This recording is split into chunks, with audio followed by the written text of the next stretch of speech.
Siku ya leo ninamuona Mungu kwa viwango vikubwa.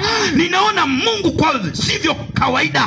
Nataka nikueleze jioni ya leo, kitabu kile cha Matendo, kitabu kile cha Mathayo mtakatifu, ile sura yake ni 25 na ule mstari wake tutaanza wa pili au wa kwanza. Weka mkono wako juu namna hii.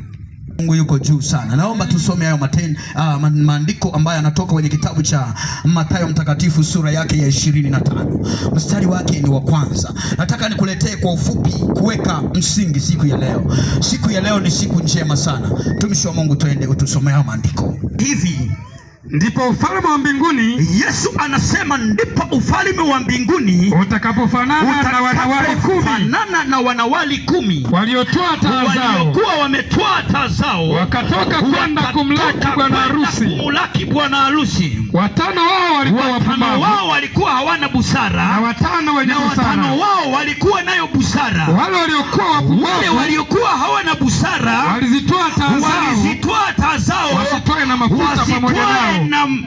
pamoja nao. Bali wale wenye busara walitoa mafuta katika vyombo vyao pamoja na taa zao. Hata bwana harusi alipokaribia, wote wakasinzia, wakalala usingizi. Wakati bwana harusi alikawia kidogo, watu wakalala usingizi.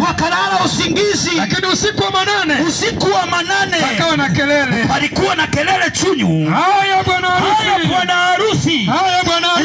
harusi ametokea.